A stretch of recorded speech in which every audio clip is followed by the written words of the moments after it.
Olá, amigos! O NT Sul de hoje é especial. Isso porque nós vamos fazer uma roda de conversa para tratar sobre um tema que seguramente vai te interessar: instabilidade emocional, um dos maiores desafios da humanidade. Manter o equilíbrio frente a dificuldades de toda a ordem, financeiras, familiares, no trabalho, na relação com filhos, amigos, colegas de trabalho. Enfim, nunca foi tarefa fácil. No entanto, identificar e elencar prioridades para manter o equilíbrio e a saúde mental é determinante. Muitas são as ferramentas e caminhos que surgem especialmente em épocas de internet e redes sociais. E essa facilidade de disseminar dados e estratégias pode auxiliar ou ser uma grande armadilha. No NT Sul de hoje vamos falar sobre fragilidade emocional. Nossas convidadas são as psicólogas Lisiane Omerich, que é a nossa comentarista e também consultora do quadro Dia de Terapia, e também a psicóloga Nájila Nasseri. Olá, meninas! Olá a todos, é um prazer estar aqui novamente, Helena. Igualmente, uma satisfação. Vamos então, a proposta é uma roda de conversa. Vamos falar então sobre fragilidades emocionais, enfim, a gente já mencionou no início e muitas pessoas possivelmente estão agora alertas sobre esse tema, isso porque é um tema que atinge muitas pessoas e mesmo que muitas pessoas não percebam às vezes, né, é um problema comum de muita gente. Na realidade, né, isso é bem pertinente que tu falou e a Nájila, acredito que vai concordar comigo, que a fragilidade emocional ela é inerente ao ser humano, né? Nós somos seres imperfeitos e por sermos imperfeitos nós temos muitas vezes dificuldades de mudar alguns tipos de comportamento, algum tipo de percepção, e isso faz com que a gente vá repetindo alguns comportamentos de forma errada e nos coloca numa situação de fragilidade. As fragilidades, elas são vulnerabilidades, né? Vulnerabilidades que podem ser sociais, financeiras, afetivas, de relacionamento social. Então, assim, essas vulnerabilidades todos nós temos. Pontos fracos. Pontos fracos, né? E todos nós temos a questão de como lidar com isso, né? Eu acho que as pessoas, o público deve questionar isso, como lidar com as minhas fragilidades. Isso é muito subjetivo, é muito singular, né? Nós estávamos conversando durante a semana sobre questões de autoajuda, até que ponto que a autoajuda, livros e palestras podem ou não ajudar, né? Então tem dois posicionamentos em relação a isso. Tem alguns que acham que não, fazem críticas, né? Dizendo que autoajuda, livros de autoajuda ou eventos, né? Palestras sobre isso, não transformam a pessoa. Não produz um autoconhecimento, produz sim um conjunto de regras a serem seguidas para a pessoa ser bem-sucedida em alguma área da vida, né? No entanto, por outro lado, pessoas que leem, e a gente sabe que no Brasil, a gente fala que o Brasil não lê muitos livros, mas eu estava vendo reportagens na internet que diz que os livros mais vendidos no nosso país são de autoajuda. Então o brasileiro lê sim, só lê. Existe uma carência. Isso, essa curiosidade, né, Lísia? Eu até, curiosidade, logicamente, mas como a gente vive hoje num mundo imediatista, e esse mundo imediatista, ele propicia as nossas fragilidades, porque a gente tem que buscar o corpo perfeito, o dente perfeito, a vida perfeita, né? A viagem perfeita, o trabalho perfeito. E nós somos seres totalmente imperfeitos. Isso vai gerando ansiedade, isso vai expondo as nossas fragilidades cada vez mais. Então, o que a gente faz quando a gente busca um livro de autoajuda? Busca uma fórmula pronta. É como se dentro daquele livro ou dentro de uma caixinha de ansiolítico ou de antidepressivo, a gente vai resgatar tudo aquilo que nos deixa infelizes, né? A gente vai ter ali a fórmula mágica para aplacar as nossas ansiedades, os nossos medos, né? As nossas vulnerabilidades, né, Nájila? E, no entanto, como a Nájila falou, isso depende de pessoa para pessoa, isso é muito subjetivo. O que me deixa confortável pode ser que não te deixe confortável, né? Eu tenho vivências, dores diferentes de outras pessoas, então eu tenho que ser trabalhado como um sujeito único e não numa fórmula complexa. Claro, né, que se a gente colocar que é melhor tu ler um livro de autoajuda ou tu pensar que não existe solução para ti, Vamos ler um livro de autoajuda, lógico, mas a gente também tem que saber separar que aquilo ali não é uma fórmula mágica, que um remédio não é uma fórmula mágica. Lisiane, a pergunta que eu faço para ti e para a Nájila é: autoconhecimento, as pessoas saberem, terem consciência de quais são as suas fraquezas, quais são os seus pontos fracos, pode ser um caminho mais definitivo, mais adequado para a gente saber onde buscar alguma ajuda ou coisa assim? Com certeza, porque assim Sócrates já nos falava, né? Conhece-te a ti mesmo. Tudo começa com a questão de autoconhecer-se. Né? A pessoa, quando tem um conhecimento das suas fragilidades, dos seus limites, das suas potencialidades e principalmente aceitar-se como um sujeito que tem fragilidades, e não há problema em ter fragilidades, todos os seres humanos têm as suas. Então, principalmente essa questão de autoconhecer-se e também autoaceitar-se nas questões também de fragilidade. Saber que tem limite, todo mundo tem seus limites. Até porque tu é agente da mudança, né? Como que tu vai operar uma mudança se tu não se autoconhecer, né? Isso é algo bem ligado uma coisa na outra, né? Esse autoconhecimento, ele é o começo para uma mudança. Se eu não me conheço, como é que eu vou saber de que forma que eu vou começar a operar uma mudança? Então, isso é o principal. Agora, como é difícil a gente operar um autoconhecimento, né? Como é difícil tu ter condições de olhar para dentro de si, né, Nájila? Exato. Bem complicado. E como a gente vive num mundo líquido, imediatista, capitalista, onde as pessoas querem soluções prontas, respostas práticas e prontas e objetivas para os seus problemas, muito poucas pessoas buscam autoconhecer-se. Uma terapia realmente que vai causar uma mudança na sua vida geral, vai transformar a sua vida. As pessoas buscam o quê? Muitas vezes, muitas buscam soluções práticas, né? Cartomantes, livros de autoajuda, como nós falamos, né? Com aquela ideia, com a esperança de uma transformação. Terceirizando, na verdade. Exato, mas na verdade tudo parte de dentro de nós. Né? Começa dentro de nós essa transformação. Porque se eu pegar um livro de autoajuda e começar a ler, e esse conjunto de regras que me impõe a fazer ser ao contrário da minha personalidade, eu vou me sentir muito frustrada, porque nada daquilo ali que está sendo dito vai acontecer na minha vida. Sem contar que a autoajuda são anedotas, né? De pessoas que contam histórias de conhecidos, e que não quer dizer que aquela história contada, muitas vezes elas são exageradas, não são reais, são do ponto de vista do autor, e não quer dizer que aquilo vai se encaixar em outras vidas e vai produzir resultados satisfatórios também. Os resultados satisfatórios dependem também de uma mudança interna. Se não tiver essa mudança interna, de eu me reconhecer como um sujeito frágil, triste, alegre, que me decepciono, que me alegro, né? Que tenho as minhas fragilidades, mas que tenho minhas potencialidades também. Se eu não me reconhecer como um todo, não vou conseguir ir muito longe, né? Nos relacionamentos, enfim. Eu preciso nenhum da vida, né, Nájila? Exatamente. Vai ficar sempre aquela pessoa que fica circulando no mesmo lugar, né? Meninas, eu vou repassar para vocês agora uma pergunta que seguramente muitos telespectadores e telespectadoras estão nos fazendo agora. E penso assim, poxa vida, eu gostaria muito de me conhecer, de saber quem sou eu, como, né, quais são minhas fragilidades, enfim. Mas eu não tenho grana para um terapeuta, eu não tenho grana para consultar com um psicólogo. Tem como a gente fazer isso em casa? A pessoa, o indivíduo, se olhar em frente ao espelho e, de repente, fazer uma terapia caseira? Bom, saudável? Posso começar? Pode. Vamos começar. Em primeiro lugar, eu gostaria, pegando o gancho do que a Nájila disse, semana passada eu atendi um paciente, ali no CAPS mesmo, né? Uma paciente, que ela tinha que ir na médica psiquiatra. E ela esperou que eu fosse junto, entrasse na sala da médica psiquiatra com ela, porque ela não tinha condições de repetir pela terceira vez a história dela. Então isso me remeteu na hora, digo, meu Deus, ela não tem condições de se ouvir, aquilo que ela traz é tão pesado que nem ela não está tendo condições de repetir mais uma vez a história dela mesmo, né? Porque é uma história que não é minha, não é tua, é dela.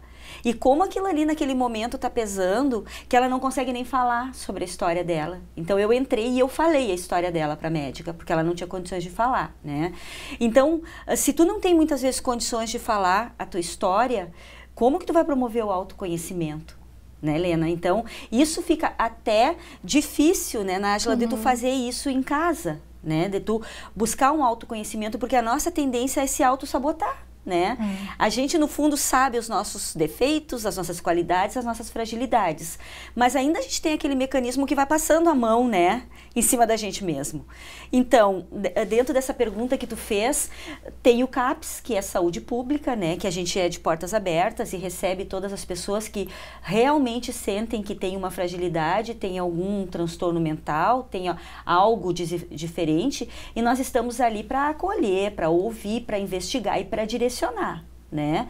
Mas aí a gente também esbarra em outra questão, né? Ah, mas vão ver eu chegando lá no CAPS, lá é lugar para louco, e eu não tô louco, né? Então aí tu entra dentro do próprio preconceito que a pessoa tem em se autoconhecer, porque ela, melhor do que ninguém, né, ela vai ver que ela não é louca, que não existe loucura, mas que ela tá com algumas dificuldades que podem ser resolvidas. Então a gente primeiro precisa passar pelo preconceito da própria pessoa, e isso é bem difícil porque depende dela. Não tem fórmula pronta, mais uma vez a gente fala, né? Sim. Eu estava pensando também que não é autoajuda isso que eu vou falar, certo. É uma técnica dentro da psicologia que a gente ajuda, que pode ajudar, né, as pessoas, é o cartão de enfrentamento. O cartão de enfrentamento, a própria pessoa pode construir em casa. Uma folha de ofício, né, caneta ou lápis, e colocar ali todas as potencialidades, qualidades que ela enxerga nela mesma. Então você vê, é singular, não é autoajuda, porque é pessoal, é subjetivo. Certo. Faz parte da personalidade dela. Então ela vai colocar ali tudo o que ela enxerga nela de positivo, de qualidade, de potencialidade. E dentro disso, em momentos que ela estiver ansiosa, nervosa, em crise, insegura, ela ter esse cartão de enfrentamento na bolsa. Porque no momento da ansiedade, do nervosismo, a pessoa não lembra nada a não ser os aspectos negativos dela. E se tu, no momento mais tranquilo da tua vida, tu constrói um cartão de enfrentamento e carrega contigo na bolsa, nos momentos de fragilidade, tu puxa esse cartão de enfrentamento para te lembrar a ti mesmo daquilo que tu é e que tu representa para ti. É a tua munição. É uma autoconstrução, esse cartão de enfrentamento, ele também reforça o autoconceito da pessoa, que é o que a gente trabalha em terapia. A gente trabalha muito em terapia em desconstruir crenças que as pessoas têm, que são negativas a respeito dela mesma. Por exemplo, uma pessoa que não se sente amada, né? Eu vou dar um exemplo, ela não se sente amada. Tu vai começando a questioná-la, né? Mas vamos pensar bem. Tu não sente que ninguém te ama? Ninguém mais te ama? Não, não consigo. Lá pelas tantas ela lembra alguém que para ela é importante e que tem um amor por ela. Aí a gente já quando ela lembra de alguém, que a gente faz esse movimento, a gente já desconstrói a crença de que ela não é amada. Existe um sujeito no mundo que a ama. Então essa desconstrução de crenças, né, errôneas que a pessoa constrói no decorrer da vida, cria uma prisão sem grades, né, que ela muitas vezes não consegue romper e não consegue se relacionar por prisões que estão na mente, né? E essas desconstruções na terapia a gente faz, por isso que é tão importante autoconhecer-se. Durante a terapia a gente vai puxar questões de autoconceito, que é a forma que ela se vê, que ela se percebe. O olhar dos outros sobre ela também funda o autoconceito dela, quem ela é. A autoestima dela pode estar distorcida. Então, nós, psicólogos, vamos desconstruir crenças enraizadas no decorrer do processo de desenvolvimento que pode estar aprisionando aquele sujeito. Eu gosto muito no consultório, quando eu trabalho, que às vezes tem pessoas que elas têm dificuldades de se expressar, na própria terapia ficam ansiosas, ficam nervosas. Eu gosto muito de usar o caderno, né? Cria um caderno e vai escrevendo, né? Escreve.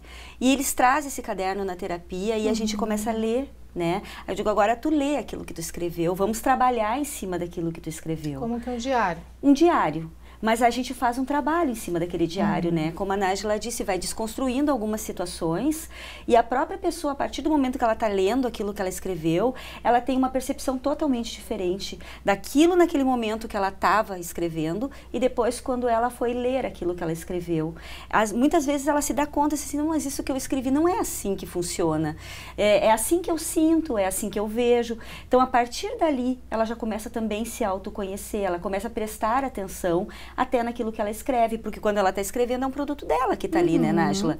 Único e exclusivamente um produto dela. É meio esquisito isso, né? Eu estou aqui nessa roda de conversa como leiga, tipicamente leiga, eu acho que eu estou no lugar, seguramente, de muitos telespectadores.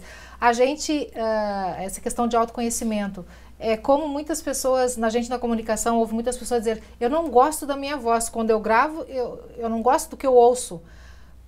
Porque as pessoas realmente não conhecem. Quando a gente fala, a gente emite um som, a gente ouve de um jeito. A pessoa que ouve é de outra maneira. E a mesma coisa a questão do vídeo. Né? Eu estou te vendo, tu é que estás me vendo. Isso é uma coisa bem pontual, porque eu me conheço. Né? Teoricamente eu me conheço, eu convivo comigo há tantos anos. A primeira vez que eu me vi no vídeo, no dia de terapia, eu quase tive um ataque. Sério? Não parecia eu, não era eu. Aquela pessoa que estava ali não era eu. Né? E eu levei um tempo assim para eu absorver, comecei a olhar, tinha, né, na página da TV, comecei a olhar, comecei a ver meus gestos, né, minha fala, mas aí eu entendi que era a primeira vez que eu estava me vendo daquela forma ali e que muitas situações minhas no vídeo eu teria até que mudar, eu teria que melhorar, né, mas quando a gente confronta com a gente mesmo em algumas situações, é chocante às vezes, e foi assim que eu me senti, e as pessoas se sentem isso quando se confrontam com algumas questões delas, né? Primeiro momento é um choque. Então, aos pouquinhos a gente vai se descobrindo, né? Com certeza. E eu acho que nem só se descobrindo, mas acho que se aprimorando também, né? Eu acho que esse é o grande ganho. Não adianta tu te descobrir e não fazer nada com aquela descoberta, mas se descobrir e construir em cima daquilo ali. Como a gente fala nessa palavra, né, Nájila? Construção e desconstrução, né? E reconstrução. E reconstrução, talvez. Isso é a base da terapia, né? Muitas vezes desestimular velhos conceitos para poder adquirir novos, né? Porque nós estamos sempre em evolução, não tem como fazer diferente. Meninas, vamos dar uma pequena paradinha.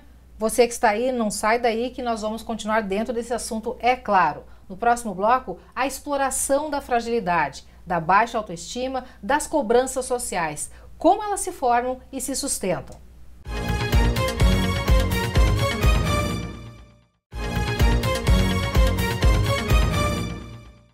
O NT Sul Especial retorna para dar sequência a essa roda de conversa com as psicólogas Lisiane Omerich e Nájila Nasseri. Nós vamos falar agora sobre as imposições da sociedade, de padrões estéticos, financeiros, as redes sociais e a vida feliz e perfeita dos outros. As crises econômicas que têm deixado tanta gente sem trabalho e sem a dignidade e o sentimento de utilidade tão necessário para a estima se consolidaram em um mercado com vendas de fórmulas mágicas? Existem fórmulas mágicas, meninas? De forma alguma, né? E o mercado está tão amplo, a gente mencionou ali redes sociais, internet. Ali é a janela para o mundo e é do mundo para dentro da janela da casa da gente, né? Todos os dias. Exatamente. É aquele acesso ali irrestrito e ilimitado. Tem uma coisa que me incomoda muito, né?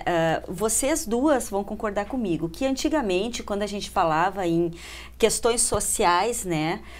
Nós nos remetíamos assim a um evento que tu ia na sociedade, que aí tu tava bonita, arrumada, né? Produzida. Mas isso era algo assim, uma vez por ano, 2 vezes ao ano, né? Então tu projetava a tua vida para determinados acontecimentos. Hoje, com as redes sociais em tempo real, tu vive, né, um Big Brother constante. Exatamente. Né? Então, o que é a tua vida hoje? Tu tem uma vida virtual, tu tem uma vida real. Uma coisa está paralela à outra, né? A gente não... E no mundo de hoje nós não podemos sair desse círculo. Se tu sai desse círculo de rede social, tu é um ET, né? Tu muda de planeta, né? Porque a gente trabalha através das redes sociais, nós nos comunicamos através da rede social, isso faz parte hoje da evolução do mundo. Só que o que deixa um pouco desconfortável é que a vida da gente virou uma exposição constante. Consequentemente, nós temos que estar bem, lindos, maravilhosos, poderosos, quase que 24 horas do dia. Em tempo integral. Né? Porque tu vai no mercado, tá uma foto lá que tu foi no mercado, e tu não pode estar no mercado se tu não tá bonita, escovada, de batom, né, sarada, toda aquela realidade. Então, essa diferenciação hoje de vida, essa exposição, ela trouxe uma série de conflitos, né? A gente que vive com adolescentes, que dá aula, tu começa a observar o mundo ao teu redor, tu fica apavorado, porque é uma vida de aparência, né? Ninguém tem aquela vida que o outro tem e que eu quero ter para mim. E aí eu acho que aquela vida eu vou ter engavetada em algum lugar, prontinha, uma fórmula pronta para mim. Eu tenho que ser feliz, eu tenho que sorrir, eu tenho que ter a dentadura que o outro tem, o corpo que o outro tem, né? A família feliz, porque ali ninguém tem problema, né? Nas redes sociais não existe problema, essa palavra é banida, né? Tudo perfeito. Tudo perfeito. E agora, tu pega uma pessoa que tem problemas emocionais, que tem fragilidades, como é que ela se comporta frente a essa perfeição que não existe, que é utópica? Isso dá um problema imenso para ela e para quem cerca ela, porque não tem, aquilo ali não é perfeito. E aí nós temos um problema enorme, né, que é essa vida de aparência. E aí tu manda a pessoa se autoconhecer, mas ela está inserida no mercado com vida de aparência. E aí? O que a gente faz? É muito O que a gente faz? contraditório. Psicóloga. O que nós temos o problema nisso tudo é a questão da necessidade de ser reconhecido pelo outro. Existe uma grande carência hoje em dia? Existe. A gente pode dizer isso? Existe muita carência. A nossa personalidade, ela é fundada lá nos primórdios do nosso desenvolvimento e ela é formada, nós somos fruto do olhar que nos dispuseram um dia, da palavra que nos dirigiram um dia. A gente se importa com o outro, com o que o outro pensa, com o que o outro diz e acha. Muito. E quem tem, e todos nós temos vazios existenciais no decorrer da nossa história e do nosso desenvolvimento. Então há essa necessidade do reconhecimento, da demarcação de um espaço aos olhos do outro como alguém bem-sucedido, mesmo que não seja. Essa necessidade de demarcar o espaço de sucesso na área afetiva, de sucesso na área profissional, de sucesso dentro dos padrões de beleza estabelecidos culturalmente, né? Então, essa necessidade é de todo ser humano. Tem alguns que mais e outros menos. A gente vê que tem algumas pessoas que não têm rede social e vivem bem com isso. Não precisam desse auto-reforço para o seu ego. Porque a gente vê que a gente vive uma disputa de ego, né? E as redes sociais, Facebook, né? E outras, elas pregam muito isso e reforçam muito complexos de inferioridade que muitos têm. Porque, querendo ou não, entra numa de comparar-se com o outro, com a vida do outro. E até de a competir, vida do outro, né? exato. E a vida do competir. outro, muitas vezes, é uma dramatização, não é aquilo. Por isso que a gente falou no primeiro bloco da questão de autoaceitar-se e autoconhecer-se, né? De poder também entender que as pessoas não são 24 horas aquela felicidade posta. Não existe, né? Na internet. Não tem como. Né? Não existe como. Nem a família unida o tempo inteiro, como não. naquela foto, que às vezes é só na foto, aquele Só sorriso e chama aquele fotinho abraço. do comercial de margarina. Exato. Somente. E até colocando que essa competição e essa busca através do olhar do outro gera muita neurose, geram muitos transtornos mentais, porque aí nós temos muitas vezes a busca ao corpo perfeito, nós temos uma vigorexia, né? Nós temos um drama alimentar, né? Transtornos alimentares, porque eu tenho que ficar magra que nem a fulana e eu sou gordinha, então agora eu não vou comer mais, eu vou ficar 8 horas na academia, e aí a gente acaba gerando transtornos mentais associados por falta da gente poder se reconhecer e buscar o nosso padrão, né? É muito complexo, né, Nájila? Porque ao mesmo tempo que as pessoas precisam reconhecer em determinados grupos, e eu vejo isso com os meus alunos que são adolescentes, eles têm que sentir que eles pertencem a algum grupo, né? Eles têm que estar inseridos, isso é muito importante no autoconhecimento deles, estar inserido, pertencer a alguém, né? Ser parte de algo, né? Isso é fundamental, porque a pessoa que é rejeitada, ela não consegue nem se autoafirmar, ela não consegue ter uma estima boa se ela é rejeitada. Então, eles buscam pertencer. Mas tu tem que trabalhar que esse pertencimento ele tem que ser até por ali, porque ele também não pode perder a identidade dele. Né? Ele não pode perder essa construção. Então, quando a gente fala de sujeito, né, Nájila, a gente fala de uma linha tênue, sujeito a qualquer variações, né, quaisquer variações que podem gerar transtornos, né? Podem gerar algo mais sério.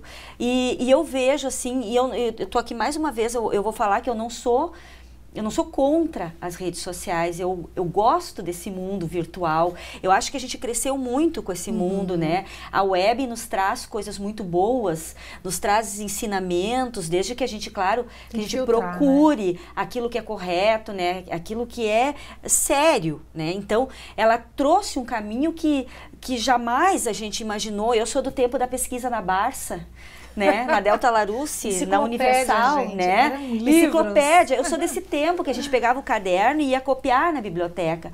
Hoje tu tem o mundo na mão, né? Sim. Tu tem ele na tua mão. Mas o que fazer com esse poder de ter o mundo na mão é que faz toda a diferença, né? E aí entram as fórmulas mágicas, o não entendimento do que é o mundo real, do que é o mundo virtual. Aí que entram os problemas, né, Nájila, de certa forma. Exato. E o tema, né, de hoje, que são as fragilidades, esse relacionamento, né, nas redes sociais também pode provocar uma acentuação da fragilidade humana. Por essa comparação que eu falei antes, né, por complexos de inferioridade que se geram e pela não aceitação de quem se é. Porque, na verdade, muitas pessoas vivem uma vida dupla. Com certeza. É a vida virtual e a vida real. Com certeza. E uma geralmente é muito diferente da outra. Mas completamente, né, diferente. Eu entendo que a real é aquela que tu idealiza. A virtual é a que tu idealiza, né? A real é aquela do mundo real, realmente, com as nossas dores, frustrações, limitações, baixa estima, bem diferente da virtual, onde a gente projeta os nossos anseios, né? E há uma preocupação maior também com relação às redes sociais, à internet, é que ali, enquanto tu vivencia aquela vida de faz de conta, surgem também as oportunidades para as tuas carências, né? É curso disso, é curso daquilo, é dieta mágica, né? Você pode ficar rico, são fórmulas mágicas. E muita gente embarca. Muita gente na carência vai lá, é a solução para a minha vida. E a gente sabe que não existe, mas as pessoas estão tão carentes, né, que acreditam. Na realidade, essa carência, né, leva não só as pessoas a buscarem uma fórmula mágica, mas ela também leva a situações de perigo, né? Haja visto que essa carência leva tu muitas vezes a se relacionar na internet com pessoas que tu nunca viu e que na realidade tu nem sabe quem são elas que estão atrás, né? No outro lado, na outra ponta. E como a gente vê situações de crimes virtuais, né, que são muito pesados hoje e que mexem ainda mais com a autoestima da pessoa, porque ela ter um olhar deturpado na web, né, não é para uma pessoa, é para o mundo inteiro. Né? Ela ter uma fala negativa em relação a ela não vai representar apenas num pequeno círculo, vai representar a nível mundial. E as pessoas não estão sabendo lidar com isso porque é difícil mesmo de lidar, né? Tu busca algo na internet para aplacar as tuas carências, seja uma fórmula mágica, seja um relacionamento, e daqui a pouco tu te projetou a nível mundial de uma forma mais negativa do que ainda tu estava te sentindo. Então, como eu te disse, é um caminhar numa ponte bem balançando, né? Tu pode tanto ir para um lado, quanto tu pode ir para um lado, assim, quase que sem volta, né, Nájila? E vejo assim, ó, as pessoas estão mais preocupadas em conectar-se com o outro do que consigo. Por isso, né, não se autoconhecem. E por isso, as fragilidades vêm à tona e não aceitam-se como alguém que é frágil e que é forte, como alguém que é feliz e que é triste. Lógico. Né? Com as extremidades, assim, as pessoas não se aceitam, não se conhecem e querem demonstrar um lado só, o lado que é aceitável pelos outros. O lado que parece o melhor. O lado que parece ser o melhor. dá mais glória, na verdade. E muitas vezes, né, como tu estavas falando, esses cursos, esses livros, né, essas promessas, né, a pessoa quando está vazia e desesperada, ela coloca esperança numa ilusão. Para ela não é uma ilusão, para ela é uma luz no fim do túnel, né? Só que no decorrer do estabelecimento da relação com esse outro ou com esse conjunto de regras, ela vai vendo que ela não consegue. E isso reforça a sensação de fracasso dela, de fragilidade dela. Quando ela pega um livro de autoajuda e tenta colocar em prática, mas aquilo ali é totalmente contrário da personalidade dela, e ela faz um esforço para tentar conseguir, não consegue, não chega no resultado de sucesso que o autor promete no livro, ela se questiona: o que há comigo? Porque, na verdade, muitos desses livros, eu já li alguns, houve uma época da minha vida em que eu li muitos livros desses, mas o que havia em comum entre eles é que em determinado momento tinha todas as fórmulas, mas sempre tinha aquele momento em que o autor disse: se não der certo, é porque você não fez direito. Sim, ainda joga para cima da pessoa, a culpa para cima de quem já está fragilizado, né? Isso é algo bem covarde até de fazer, né? Num primeiro momento, a gente sabe, e até falamos isso no primeiro bloco, que é melhor a pessoa ter uma esperança num livro de autoajuda do que não ter nenhuma esperança, né? Porque a gente sabe que a desesperança leva a comportamentos mais críticos. Mas é preciso que a gente aprenda a filtrar, né? E aí eu faço a seguinte pergunta para vocês e faço para os telespectadores: qual é o problema que a gente tem em sermos imperfeitos, né? Qual é o problema? Seres humanos são assim. Somos seres humanos. Qual é o problema para quem está me assistindo em casa se aquele dia a gente levantou muito feia, muito triste, muito gorda, muito infeliz, né? Não tem problema nenhum. Isso faz parte da fórmula mágica que é viver, que é se desenvolver e que é existir com toda a sua essência. Né? Então, se tem dias que a gente não vai levantar bem, tem outros dias que a gente vai levantar assim, plena, como se diz, né? Completamente plena. Então, eu não vejo problemas maiores em sermos imperfeitos. Isso é a mágica, né? Essa busca por coisas boas, né?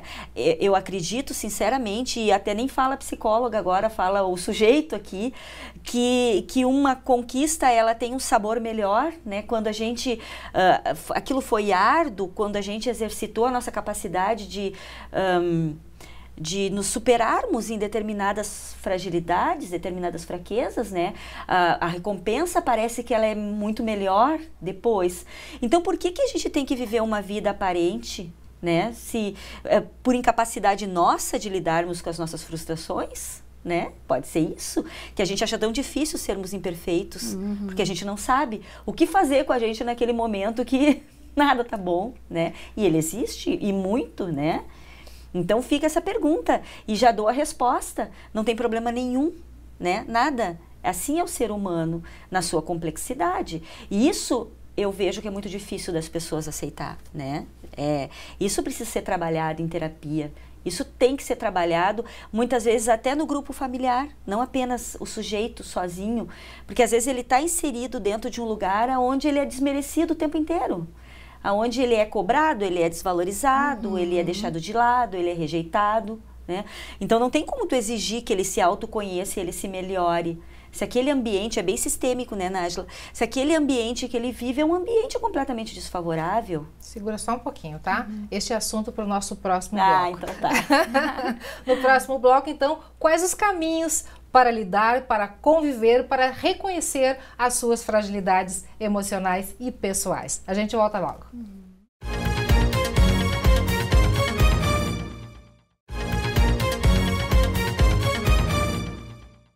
E o NT Sul Especial retorna nesse seu terceiro e último bloco para um arremate especial.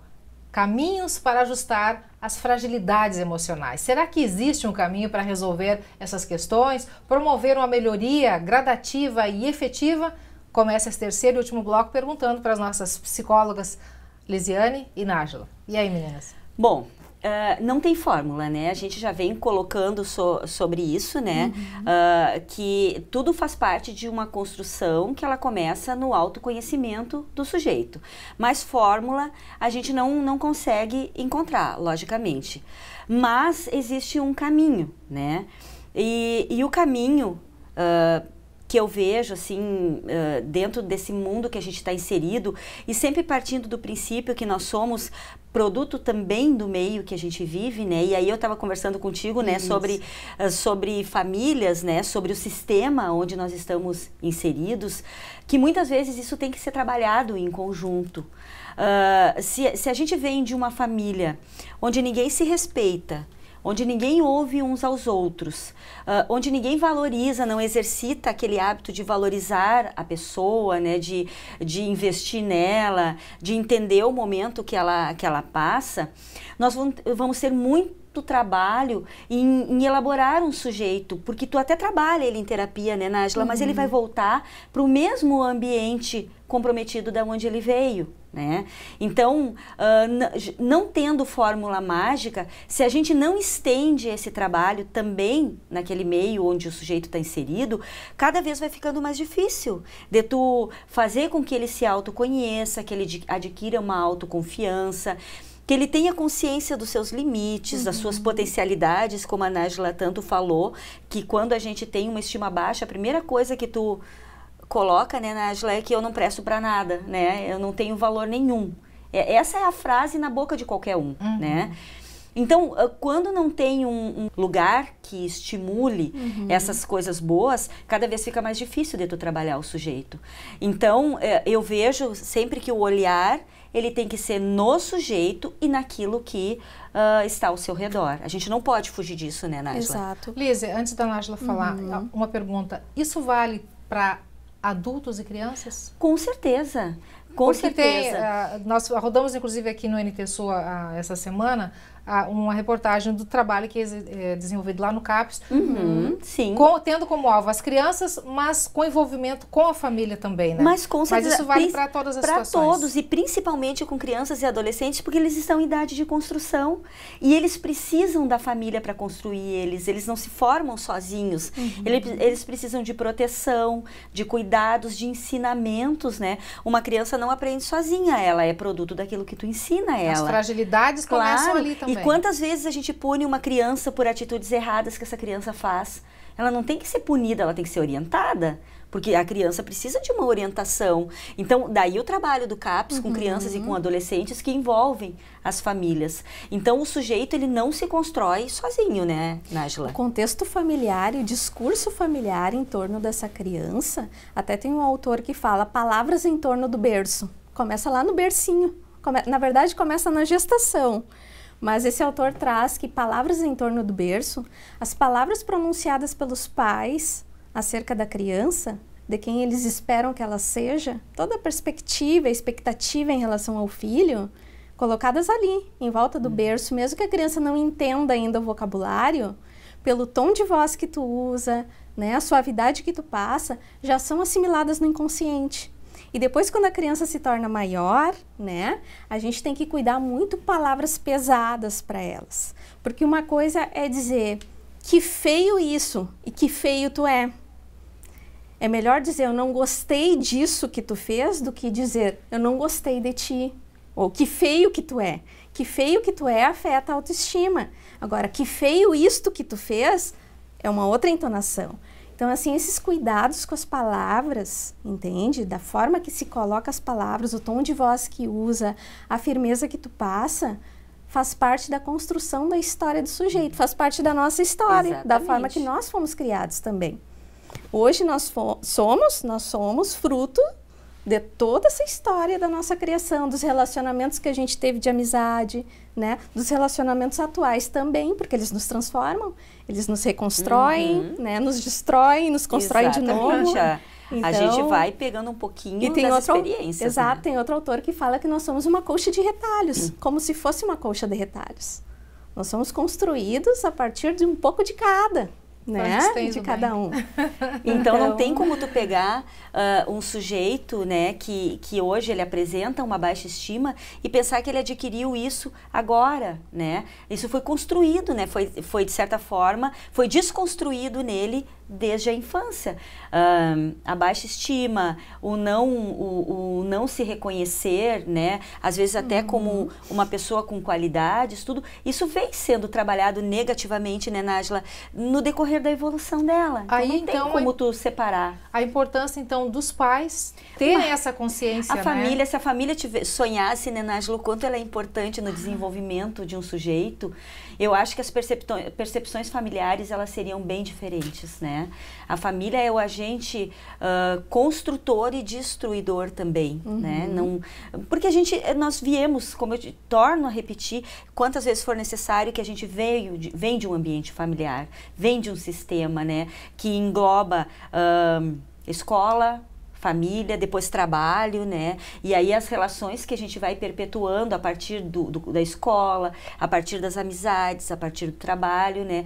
Que vai nos construindo para o bem, né, Nájila, ou vai nos desconstruindo aquilo que muitas vezes a gente trouxe de casa também, né? Porque também muitas vezes a família constrói, e a nossa percepção errônea de algumas situações faz com que a gente destrua logo ali na frente, né? Aí tem o livre-arbítrio do sujeito também, a preparação que ele teve para discernir o certo do errado. Então tudo é muito complexo nessa trajetória do sujeito, por isso que é importante que ele se reconheça, até para estabelecer o seu código de valores, a sua ética, né? Ele tem que ter esse autoconhecimento. É fundamental. E a gente tem que ver também a questão, tu mencionou agora há pouco, a questão do meio em que vive, das companhias, ser mais seletivo também com relação a companhias, amizades, contatos, redes sociais, inclusive, principalmente. O que eu vejo, assim, quando se fala em companhia, me remete também uma coisa que tu deve ter vivido e a Nájila também deve ter vivido. Não quero que tu ande com tal pessoa, né? Não, a gente não pode fazer essa seleção a partir de uma segregação, de um preconceito, né? Não. A gente tem que saber... Desculpa, eu talvez Não, tu falou mas certo. A questão de tu saber... Sim. Conhecer as pessoas. E tu tem que conhecer também as pessoas e tu te conhecendo, tu vai saber se aquela pessoa vai te trazer coisas boas, né? Porque eu quero conviver com pessoas que me acrescentem coisas positivas. Eu não quero conviver com pessoas que vão potencializar o meu lado autodestrutivo, né? Então, a partir de uma formação com um bom apego, né, Nájila? Quando chega um determinado momento da vida, a gente vai ter condições de filtrar, né? Não, tu é bacana, mas tem certas ideias tuas que não fecham comigo. Então eu vou elogiar o teu lado bom, mas aquele lado que eu não concordo muito, eu vou deixar de lado o teu. Mas não vou deixar de te ouvir, de te considerar enquanto pessoa, enquanto sujeito, enquanto profissional, enquanto amigo, mas eu tenho que entender que tem coisas tuas que eu não devo pegar pra mim. Não são minhas, são tuas, né? Então a gente tem que ter o discernimento de fazer essa separação daquilo que é bom, do que é ruim para mim, do que é certo, do que é errado, da minha escala de valores, né? Eu não posso me afastar da minha escala de valores e da minha ética. Outra questão que eu estava pensando também em relação às fragilidades, né? Nós aprendemos a forma que a gente lida com elas e a forma que a gente ultrapassa a elas também em casa, né? A gente vê que um lar onde as pessoas são depressivas e a criança cresce nesse meio com pais depressivos, né? Que frente a qualquer circunstância adversa, eles caem num quarto, choram, ficam em depressão, tende a ser crianças também que enfrentam da mesma forma depois. A não ser que sejam muito resilientes ou que tenha alguém da família ou algum outro membro que estimule ela para esse outro lado, de enfrentar as dificuldades de uma outra forma, né? A gente vê que pais que já lutam frente às circunstâncias adversas, né? Ensinam o filho a lutar também, mostram os caminhos para isso, são adultos que enfrentam, que vão, que não é a geração mimimi que a gente fala, né? Hoje a gente está falando que existe muita geração mimimi, que frente de qualquer fragilidade a pessoa cai em pranto, se desconstrói, né? A gente está vendo muito isso, né? A demanda está crescendo em relação a essa geração mimimi, né? Que por poucas coisas fazem como se diz uma tempestade no copo d'água, né? Exatamente. Uma linguagem popular. Mas também, pegando o gancho da Nájila, a gente também observa que famílias que têm o mesmo padrão com os filhos formam filhos completamente diferentes um do outro, né? São criados da mesma forma e uns respondem melhor às frustrações, os outros não respondem, né? O fato de tu ser criado dentro de uma família também é um fator determinante, mas não é o único fator que vai moldar aquela capacidade da pessoa ser de um jeito ou de outro. Tem muito dela, né? Tem muito da maneira como ela enxerga as coisas. E isso é muito do sujeito, né? Isso é muito subjetivo. Então, uma família que tem 10 filhos, tu pode olhar, nenhum vai ser parecido com o outro. Indivíduo. Cada um vai ser um indivíduo separado, né? Com uma percepção diferente em relação às coisas. Mas a essência foi dada, né? A família deu a base. Depois, então, aí vai entrar todo o juízo crítico do sujeito, né? Que aí vai formar ele enquanto indivíduo, como tu falou. Meninas, pra gente encerrar, qual seria a mensagem final? Fragilidades emocionais. A gente circulou aqui por vários caminhos, fizemos um passeio, conversamos bastante, com certeza foi útil para muita gente. E a gente, para arrematar, gostaria de uma visão assim, ó, para fechar.